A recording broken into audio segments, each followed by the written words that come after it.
is a very interesting situation with Kadokawa and Sony, especially a lot of the misinformation that's going on. It's very like rage baity kind of thing going on.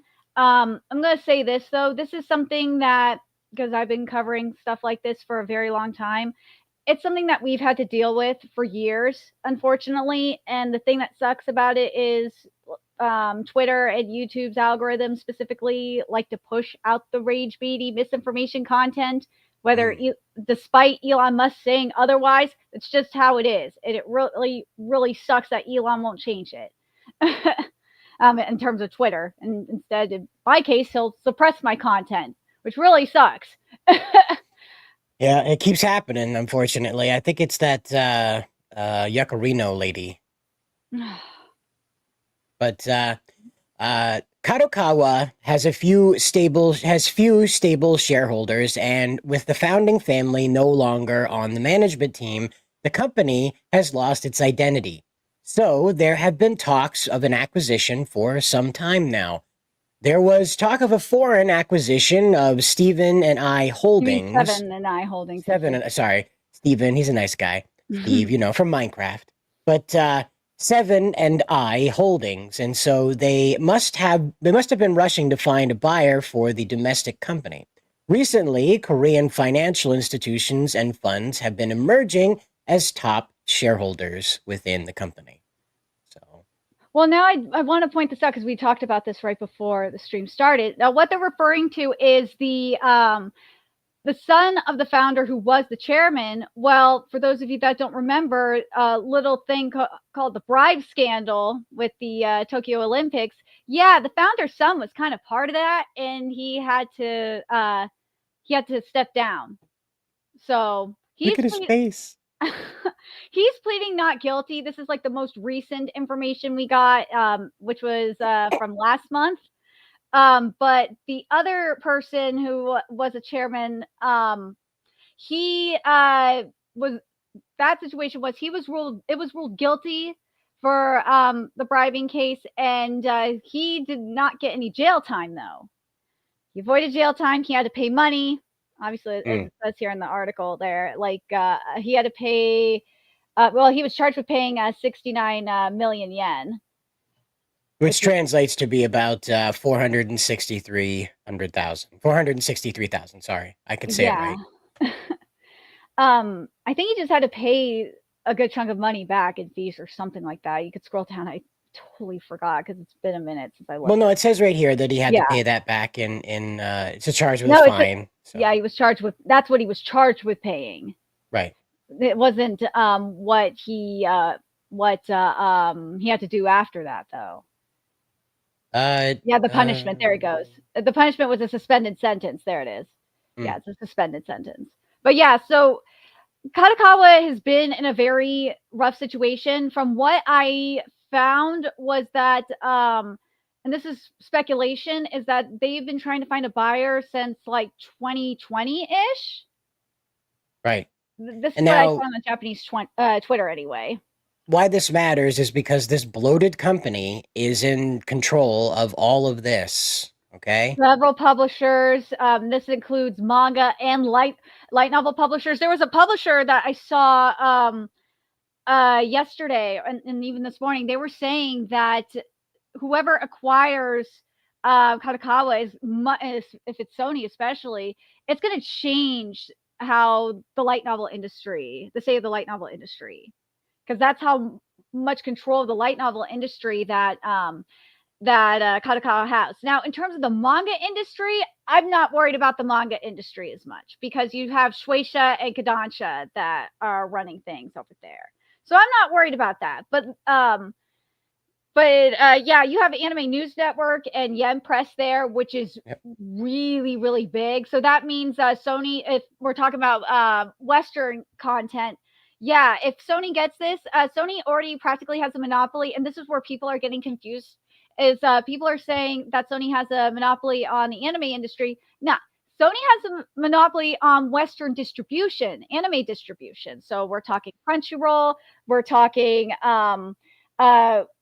like video releases, And now, if this happens with manga, well, yeah, it would be, well, it wouldn't be so much. Well, Young Press, it would be Young Press, obviously, and Comic Walker, sure, but you'd still have a little bit of competition because Viz is not owned by Sony. No, that's a different company. You have Square Enix is still in the race there. You have Kodansha there, and you have 7C still. So there's still some competition in the manga market. It's just anime distribution where it's a little iffy. Right, and that's That's in the the, Western market. mhm. And fortunately, what we're dealing with here is that the Japanese trading commission stepped forward and wanted to talk about how gosh, I want to call him Kodansha. I'm sorry, Kadokawa, the other Ka in the media production here, Kadokawa and its subsidiaries for low price practices. And so it says here the Japan Fair Trade Commission has issued a recommendation to the major publishing company, Kadokawa, okay, I said it right that time, and its subsidiaries to take measures to prevent recurrence, accusing them of violating the Subcontracting Act by undercutting writers and photographers involved in the production of magazines by keeping manuscript fees and other compensation low. So what that means is that they're not just charging lower prices on their products on the other end. How they're doing that is that they're taking their talent and they're ringing them for all they're worth and then underpaying them on the other end of that. And so the publishers that received the recommendations were Kadokawa, a major publishing base in the Chiyoda Ward, Tokyo, and its subsidiary, Kadokawa Life Design. According to Japanese Fair Trade Commission in January of last year, Kadokawa notified 26 subcontractors who write articles and take photos for the monthly lifestyle magazine, Lettuce Club. You're kidding me. Well, that's what it just translates. There's a magazine called. No, I don't doubt it though, because the Japanese are very efficient. Yeah, they're very efficient with their naming. And anyway, I can only wonder what Lettuce Club has to say about anything, but that it would reduce manuscript and photography fees from April issues onward in order to improve their profits. So this is a problem. And there was no prior consultation in either case, and the unit prices were reduced by up to approximately 30, it was basically 40%. Yeah. And so the subcontractors basically lost about 5.9 million yen, up to August of this year. So if they've done any work beyond that, they've already lost 5.9 million yen that should have been paid to them so far. And so that's what's going on that end of Kadokawa. But we do have the big, shark in the water here, which is Sony. And Sony wants to take a big bite of this. Yeah. So this is what people don't understand with Sony, and is that with Sony, how it would work, from what I'm understanding, with how things would divide up. If this happens, because it hasn't, because Kadokawa confirmed earlier today that they're just in talks, that this isn't official or anything. This is just an offer. This is how I'm guessing, and a lot of people on Japanese Twitter have been guessing this would work, is that the games portion, all the game divisions would be going to Sony Interactive, PlayStation, and the anime portions would be going to Aniplex. I don't know how. I'm guessing the manga and light novel stuff would just be left alone and would just do its own thing. That's my guess. Because how I understand, and this is how I talked to my Aniplex insider about this, is that basically what they do is Aniplex just gives, like for Cloverworks, for example, they just gave Aniplex just gives the money that Cloverworks needs for example, to revamp their studio, and they just do what they want. And that's probably what would be the case here. Like, people are flipping out saying that there's going to be like woke. No. People are overreacting about that. Aniplex is completely different from PlayStation. That's a separate division. They got no influence on the anime division. Aniplex, if there was wokeness and all that crap, you wouldn't have gotten Demon Slayer for one thing. You wouldn't have gotten My Dress Up Darling. You wouldn't have gotten Fate Stay Unlimited Works. You wouldn't have gotten Sword Art Online. You wouldn't have gotten any of that. So people need to chill about that. And also Dogakoba, yeah, there's Oshinoko that's coming out of there too. Well, if that's Sony would have that, if it had Dogakoba. But I don't think anything would change if Sony acquired the anime, because as I said, it'd be under Aniplex. Now the gaming division though is where I'm not sure how things would go, because we've seen what happened with Bungie for the most part. That's the first thing that comes to mind is Bungie. Like, for the most part, you can correct me if I'm wrong, Cider, but didn't Sony, for the most part, leave Bungie alone? You're muted. Thank you. Yes, but here's the thing. Kadokawa owns FromSoftware, which is the parent company of Elder Scrolls, and, Elder Scrolls is a much more popular version of a game that Sony was in charge of, which is called Bloodborne. Yeah. And Dark Souls was also under Sony's umbrella, I want to say. Yes. Dark Souls was a Sony exclusive as well. Right. Same guy that made all of those. Yeah. Right. Same guy throughout. And so this is them circling the square, if you will, bringing this guy back in under their control again. I have a feeling the whole reason why they're even sniffing around Kadokawa is to buy FromSoftware. And they can't get them to sell it as like a piece alone, so they have to buy the whole company. And it really has to do with bringing Elder Scrolls under their control. And now we saw what they did with Dark Souls, and we saw what they did with Bloodborne, so you know what's going to happen to Elder Scrolls in 2 years. Gone. They'll kill it. Just like they did The Crew 2, just like they did Bloodborne, just like they did Dark Souls. It'll be gone. So... Well, that's why I'm just, if this was like Sony a decade ago, I would be like, people would be excited, and people like, okay, yeah. Sony, to go for it, take it. We'll get something really good out of it. But now it's just so up in the air.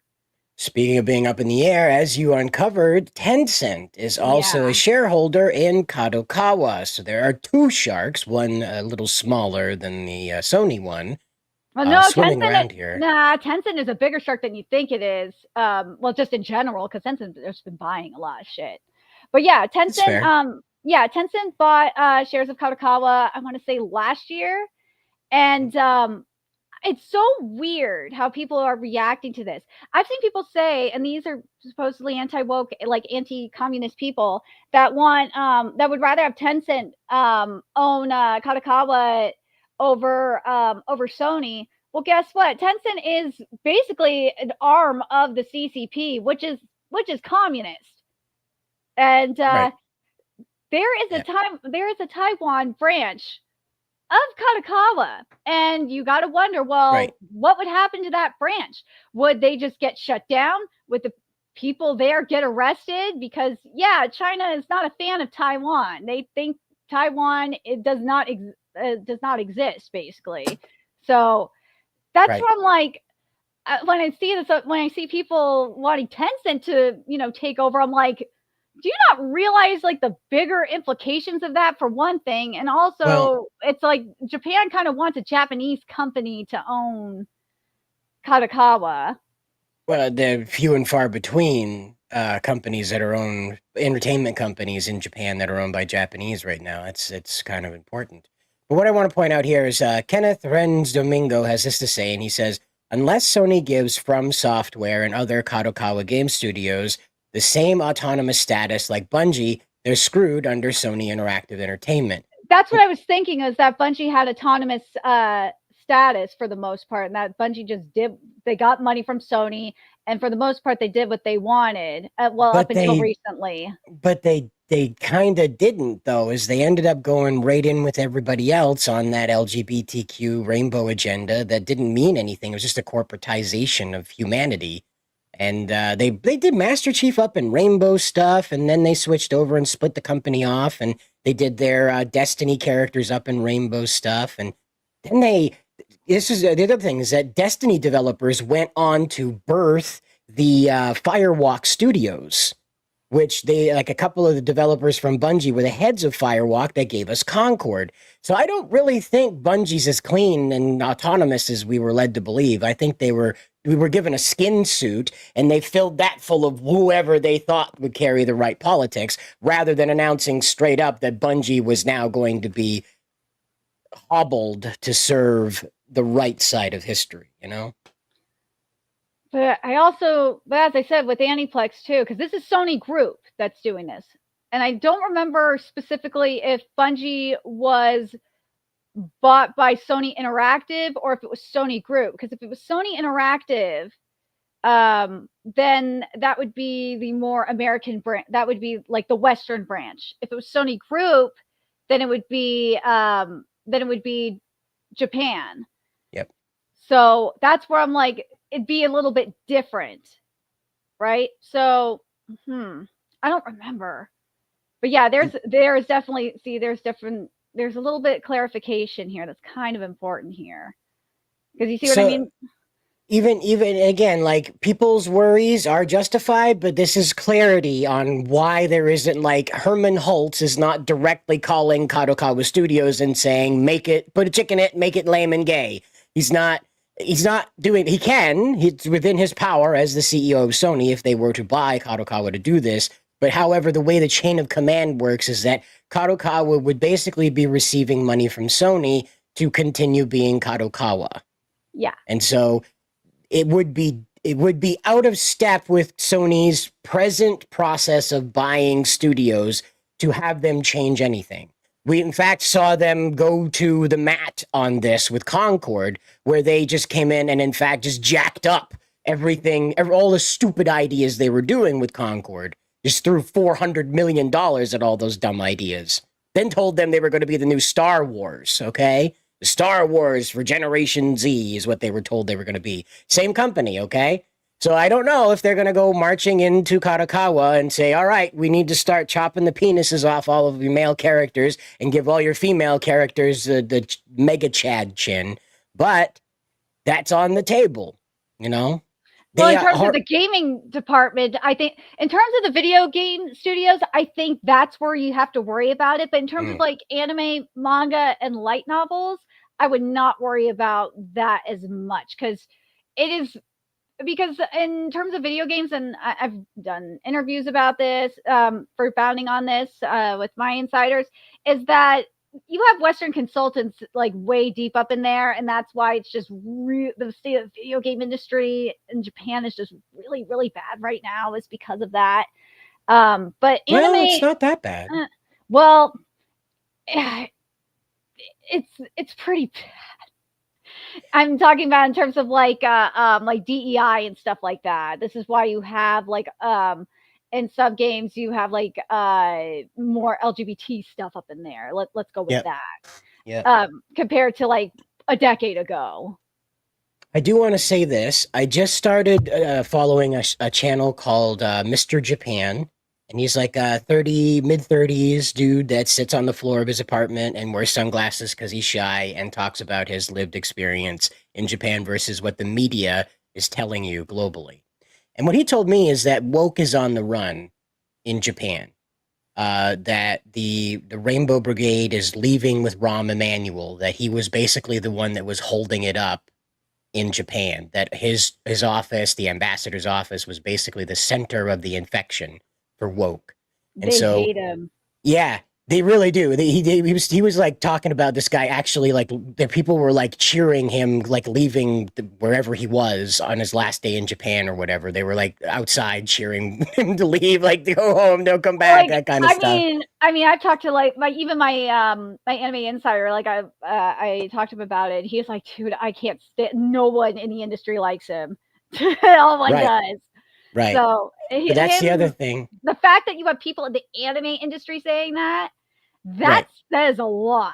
Well, this guy is in the anime industry. He's just a dude. He's just a No, regular I guy. know, but I'm just And saying in so, general, like anime yeah. industry people that are not involved in Oh, politics sure. whatsoever, like that says a lot. And so, Mr. Japan was explaining that, like, just the average Japanese person is completely turned off to things that have blue, like from the West that have blue hair, nose piercing. Visually, if you showed them the Requiem for Vengeance Gundam movie that just came out on Netflix, they would automatically turn 360 degrees and walk away if you get that meme. And Oh my that's god. yeah, Then they just hate it on so sight. It's on sight. Okay. so Sega Japan bragging about getting like the gold and like rainbow highest honors for like the Pride Index 2024. It was probably not the best idea. So this is the thing is that they're bragging about this because of the corporation itself, because it has Western investors, not because the people themselves want this. And what she's talking about is this tweet right here from Sega Official, and it says Sega receives the highest gold certification and rainbow certification in Pride Index 2024, which evaluates the LGBTQ plus initiatives of companies and organizations. How about that, by the way? Let's just stop for a second. They've literally worked down how pro LGBT rainbow you are to a point where Japanese people are able to mathematically calculate and compare that number, all right? That's the human experience for you. That's the I was born this way experience for you. That's now just a series of numbers that can be plugged into a calculator that says you win a sticker or not. It's amazing. They go on to say this. They said, we are working on establishing a personnel system that treats the same-sex partners the same as spouses, holding study sessions to promote understanding of LGBTQ+, and conducting awareness-raising activities for employees.